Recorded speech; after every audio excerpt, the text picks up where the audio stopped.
Right then, guys. Yeah, again, the prep of another wet mix. This time it's going to be banoffee. Sorry, I'm not doing anymore. It's going to be banoffee this time. One we've not done in a while. Either banoffee or tutti frutti. But I'm just really hoping that I've had this COVID for longer than I'm thinking, and I'm going to be able to get out soon. Bankside, I want to go to Langworth. 9 eggs, 10, 11, 12 eggs. Like I've said before, every bit of shell out that you can get, they can go in there.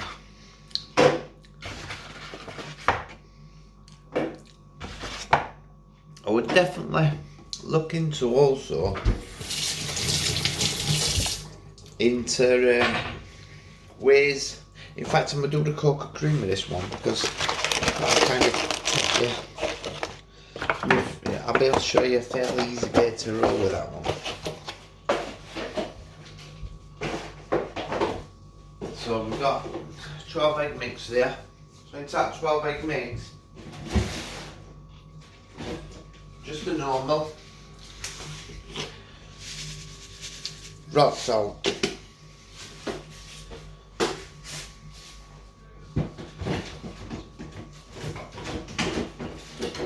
Now with it being, this bit being rolled for Langworth in mind,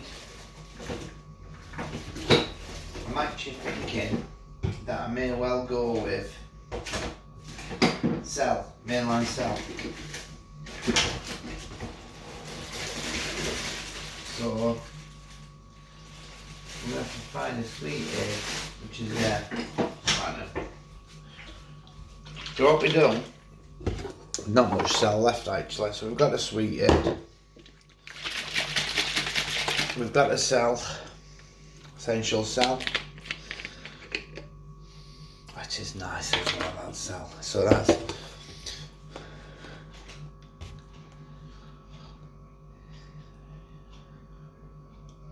24 ml of cell. So we'll put, that's about 25 ml. All done with 25 ml of cell. Probably enough to do about another 2 kilo in there. Don't go very far these liquids, but that's the way it is. 24, and then what we do then is we actually half the amount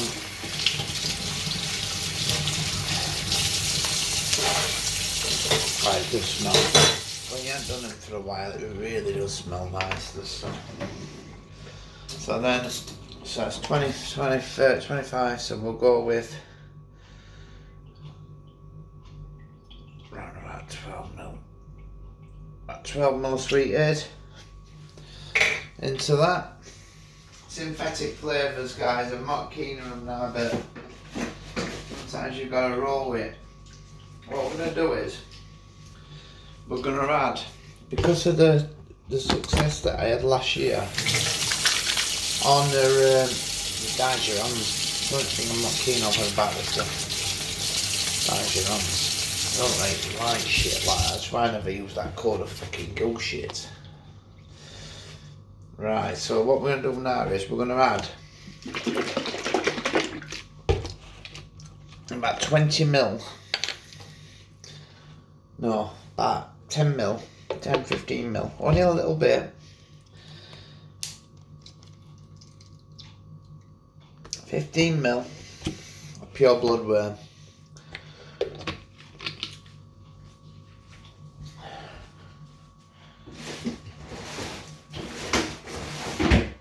is going to be white. So we've got 15mm bloodworm. And all we do is turn the tap to cold. That ain't going to hurt the eggs, diluting them a little bit and getting rid of that last little bit of bloodworm out of there. Although that was doing cleaning out better than that. This other thing you've got to keep in mind is your wife or your girlfriend's not going to be too happy if your house is thinking of this kind of stuff. You've always got to keep that in mind. That is totally filthy that's gone over. The other thing is this, guys, is I've got a load of neat flavours. If anyone's after any caramels, smell really nice as well. So if anyone's after any of them, let me know, because I've got a load of them that could really do with being used up. Now they may be dear, but I can get rid of a few of them. See if there's anybody that's interested.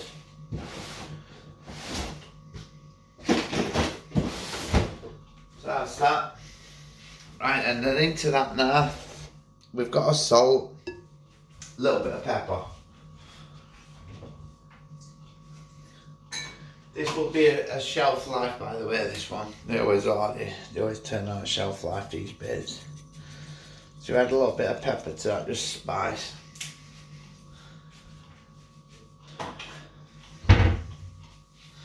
To that wet mix, we add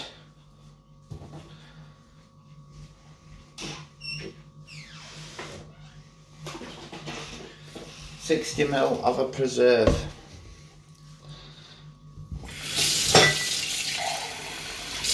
Which I don't use in any other base apart from these ones.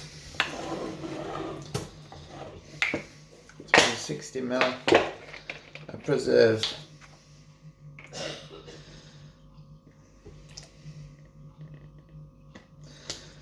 There we go, 60ml of that. That has a sweetness, by the way, as well. That has a kind of sweetness to it. It's a lovely preservative, actually. I've got no coconut left. I don't think I have anyway. I'll have a look. I'm not sure if I've got any left, to be honest. Now I've got a new banoffee, I've got no pineapple, but I ain't got no coconut left. I thought I had, but I ain't. So, but it's coconut in the base mix, so it doesn't make a difference with that. Now all I'm doing today is really I'm putting the bait there, preparing the bait for tomorrow. I like everything to bind together in the wet mix. That's the brown one. I don't want brown, do I? Not being playing with fish, we don't want bright. So what we do here is now we go with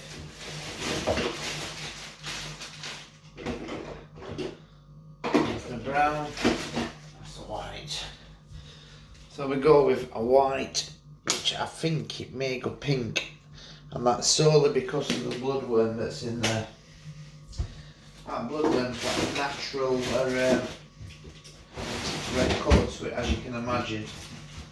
But funny enough, I've tasted bloodworm a lot over the past few days.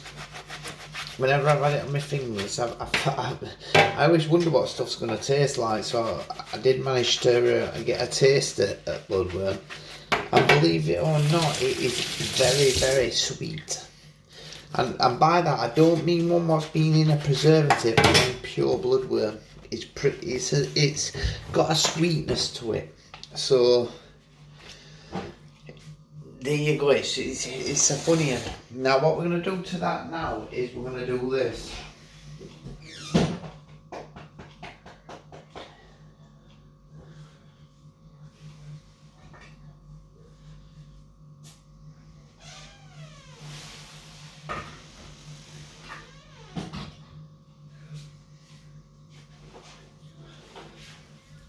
we're going to get a small tin of corn.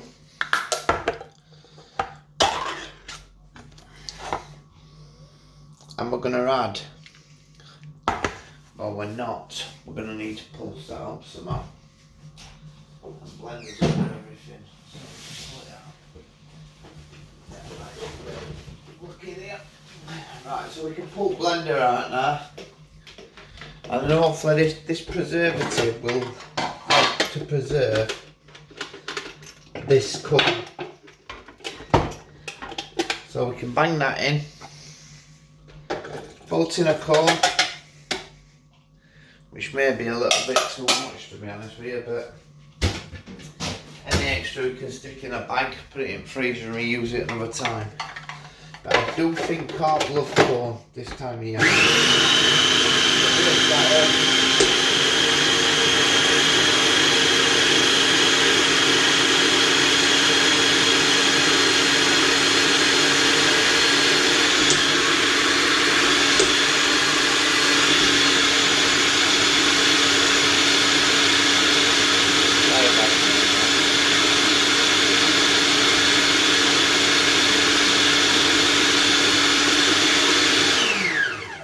And I've used this a hell of a lot over the years as a feed. I actually like that. I really do like it, to be honest. I prefer it than over that. So what we do is we continue with that.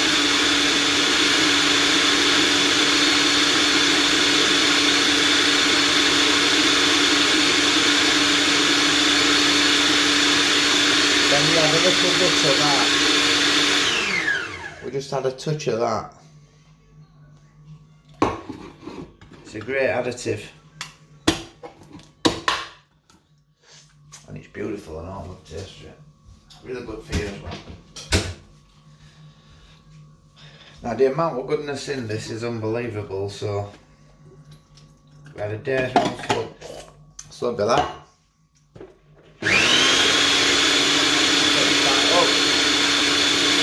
Whatever's left, just freeze, figure on it, then defrost it and add that to your regulator. Back on. So now we're at that stage. So we just get rid of that.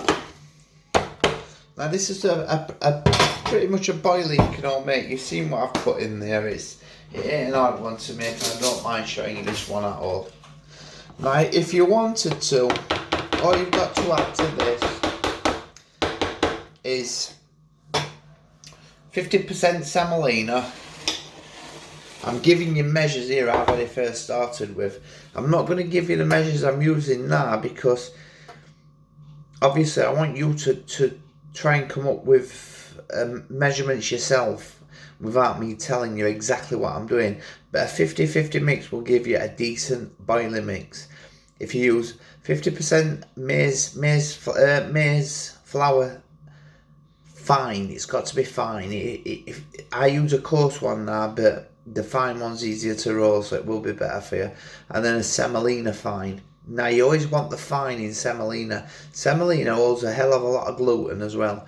So if you're using a 12mm baiting gun, as it comes out of the baiting gun, if you use a 50-50 mix, it will always expand. So if you're using a 12mm table, you're better off using a 10mm sausage gun because it will expand probably by 2mm.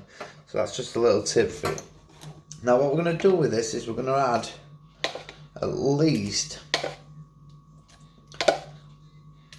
5 or 6 spoonfuls to it. 6 spoonfuls. Now with that, the taste is unbelievable. Taste is really, really nice.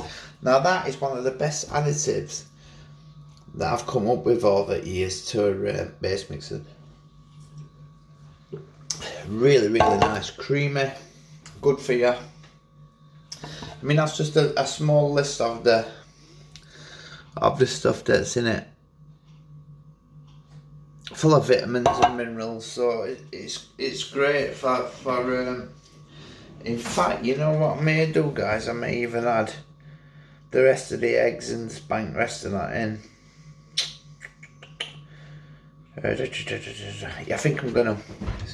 It's a cocoa corn, so I may need to add a few more, a little bit more of the, about another 30ml of the preserve, I should think,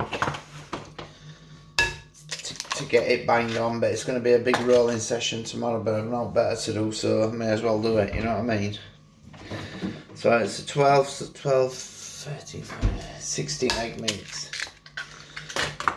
So it's a, but I'm going to leave the flavours as they are, strong enough. It's really the flavour I put in there is really nothing more than just to give you that, really give you just a slight smell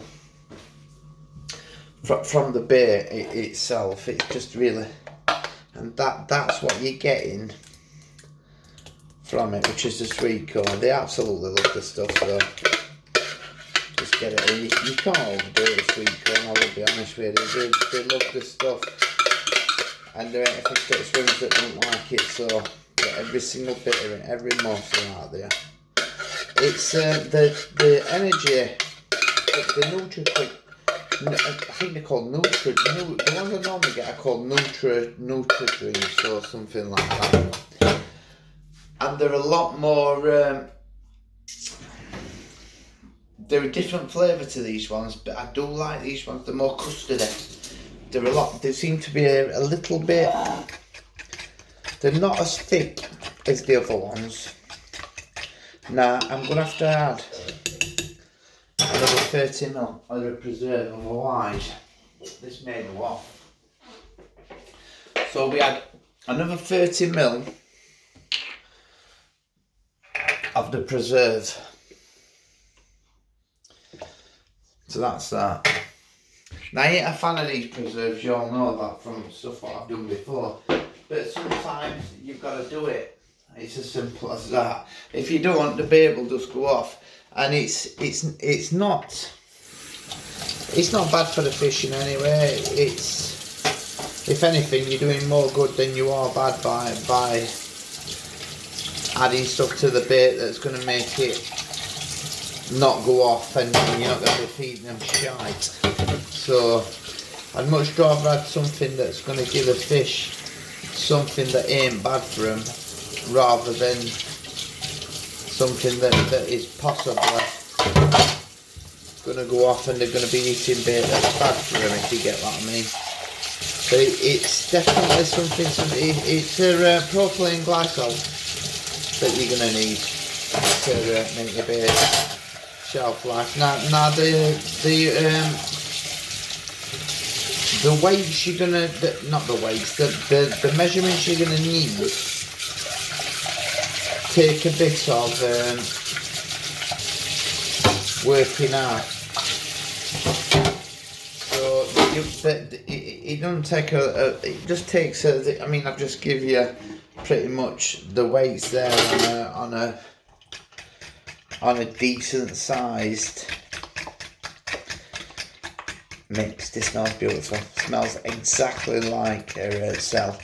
The only thing it's missing is the coconut, but the coconut is in the base meat. Oh, Lord. Beautiful tasting. It's got a you're not really going to get, I've added white to it and it's tinged it down a bit, but it ain't going to make no difference, not now I've added that amount of sweet corn. I can tell you that now, it's coming out yellow, simple as.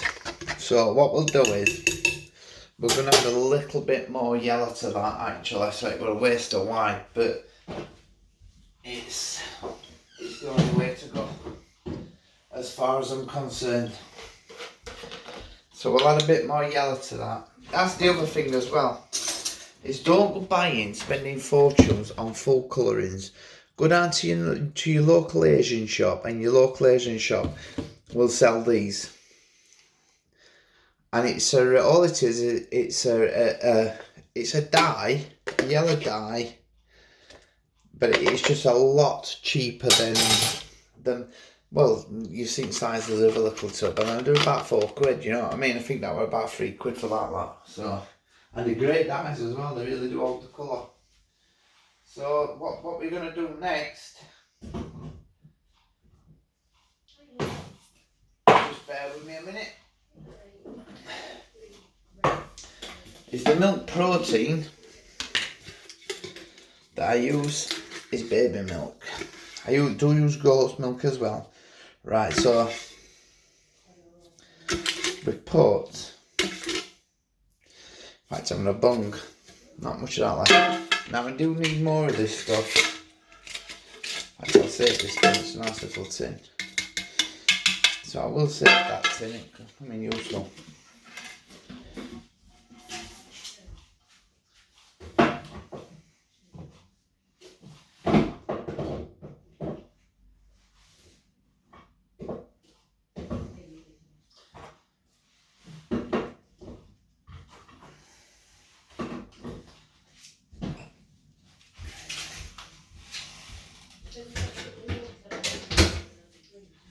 Right, and so what we've gone with now is we've just gone with that. Now this is the COCO CORN CREAM bait that I roll, but I've added a little bit of bloodworm to it because of the success that I had on the bloody pineapple last year. It's no different a bait to the bloody pineapple apart from the flavour. But and also it didn't, the bloody pineapple didn't contain a bloody pineapple didn't contain sweet corn. I do love that sweet corn, I really do. The next thing, what we're going to add to that is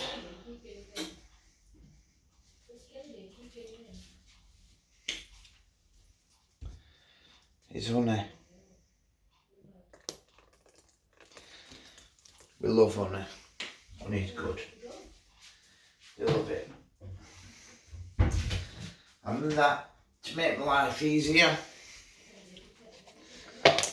when it comes to rolling, a good dollop of vegetable oil. Vegetable oil, I see no reason in using hemp oil. If I'm using hemp oil, it goes on a actually onto pellet or stuff like that. There's no use in using hemp oil. It's oil as far as I'm concerned. It's only there to do one thing, and that is to give me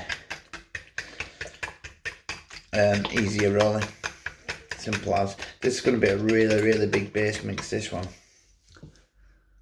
It tastes absolute. I'm not joking, guys. I'll suck it back a spoonful. Beautiful. So what we've ended up with here now is, I pretty much give you there the measurements for a bait, for the COCO CORN bait. And the COCO CORN bait is a bait that's not necessarily the first bait I ever rolled, by far from it. I ain't come up with it that long, but it's a bait that you could all roll yourselves because of the ingredients in it are solely the ingredients in it are solely really sweet corn and sweet corn juice. Sweet corn juice is important in it, really important. It's as important as the actual sweet corn itself. But like I said, if for a winter bait, I don't think you'll go far wrong with it. Definitely not. The fish absolutely love this stuff. Now, I would normally add crushed hemp to that, but the reason I ain't adding crushed hemp to it today is for one reason, and that is crushed hemp is very bad at going off, and it goes off probably out of all the stuff I use bait wise. Crushed hemp goes off the fastest. So it's you have to weigh the things up of with the hemp. Is what I've started to do. I will be honest with you, it still plays a major part in my fishing. But what I will do with it is I will prepare it till it splits, I don't boil it anymore either. I put it in a bucket with water, and then I fill the bucket with water, so it's just above the line of where the emp is. Once you're at that point and the emp is just covered, that is when I will put it away in a cupboard somewhere, and all I do is I just lay it away in a cupboard for a few days, go back to it, and if it is good quality emp, the emp that I do is really, really good quality. Again, it's took me a while to, you'll be surprised on just how many companies out there sell absolute shite. I'm not kidding when I say that, guys, honestly. It's finding a good quality supplier of hemp. And there used to be a company at Fair Park that used to do, let me just put it one second, I'll put this away. Now there used to be a company out there that used to do good quality. I'll put that away and I will save it as a Glock. There used to be a company at Fair Park that used to do hemp in pound bags, and you used to get quite a lot for £1. It's I do these now myself. Got match me.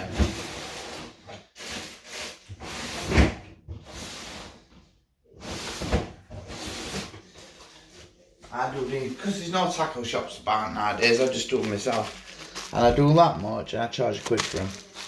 It's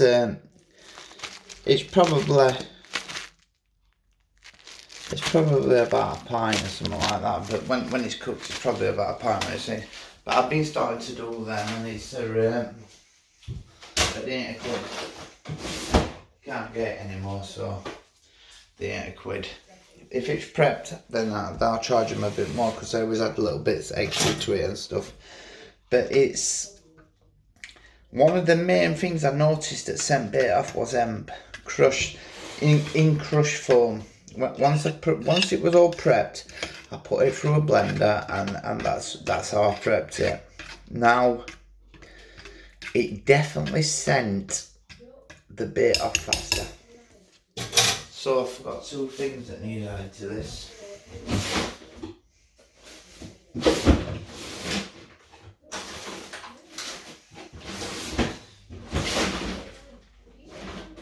Right then, that's the one. One of them is here. And the other one is in the top drawer, I think. Yep. Right then, essential to this bait is, it's just a small slug of butyric acid, and also a spoonful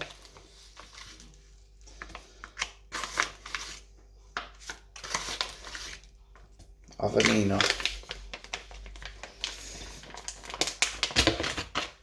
Really do like the amino, and I really do like the liver powder as well. So we bang that away, and then we just whisk them last two ingredients in.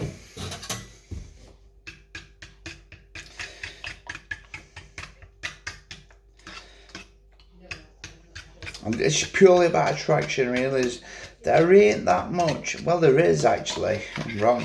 There's quite a lot of food value to this, because the dry ingredients are nuts, and by that I mean tiger nuts, peanuts, and coconut get added to it, which on their own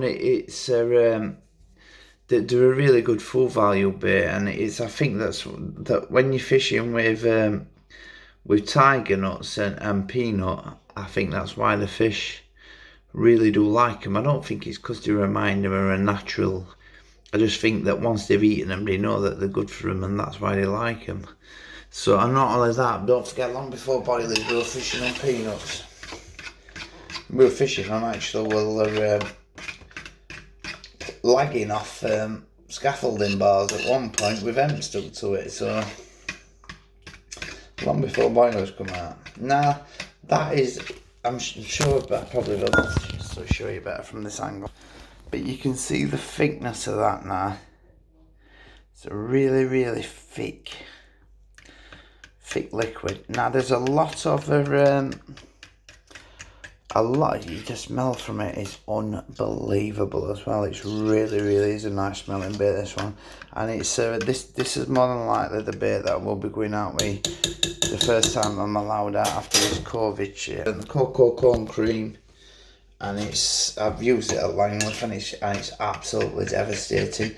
I've also used it at Treaton, and I've seen how fish respond to it, and they absolutely love it. But the only problem with that is it's not just a carp that love it, it's every single fish that swims loves it. Even to the point that I had roach at Crooks Valley Park in Sheffield. A lot of you may know that, some of you may not. Well, at Crooks Valley Park in Sheffield I used it, and I was catching on the 12mm baits. I was catching £3 roach at £3. And then one day I had 6 out. Now I didn't know the significance of that until I got home. Now I just took them and released them because I fished Crooks a lot. I fished it a hell of a lot over years. Now I didn't realise just how big a thing that was. The weight wise, £3. Now I know they were a good fish, but by no means is that anything to write home about if you're fishing crooks, because they come out regular out there that way, you know what I mean? Now this egg base is, our kitchen is, our lass is always cold, so it's always a warm kitchen, but I will put them in the fridge if we've room, but if we ain't the room then it just goes on hob, which we've got a room today. Not much cider left. Another packet of eggs in here though, what she's got me. It's a good job she remembers eggs, because I tell you what, it's not very often I do. So we've got there, there's 2 packs in there actually, so we've got 4 packs. So that can go in the fridge. It actually smells beautiful, so she don't mind that being now, I'll be honest with you. It's just krill bait she don't like. So we cling film it off, really to stop anything getting in here we don't want, like. My lass loves crab sticks and stuff like that, so if anything might probably maybe beneficial. I've used crab sticks in bait before and done well on them, so I've also used their prawns, these ones. I've actually used them in the blitzer, the same method as what's going on now at the minute. Identical method in a blitzer, blitz it up, mix it in there with some sardine or tuna in brine this time of year, in oil in summer, and it's really done well.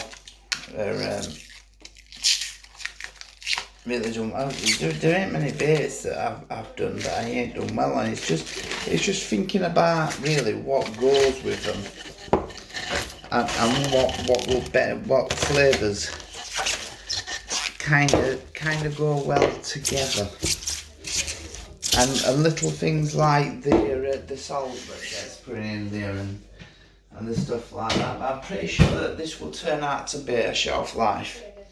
Now what I will do is I will test some of that to see how we turn out with it. Now the last one I did turned out fine.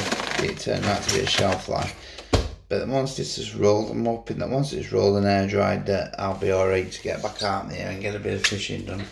But it's treating our main out, not any other place, so we'll bang that in the fridge, and then tomorrow we'll come back to that one, guys, and that's going to give you the thinking really behind that. Is it's going to give you an idea on how you can go about making a bait if you want to make a bait. So there you go, check you later.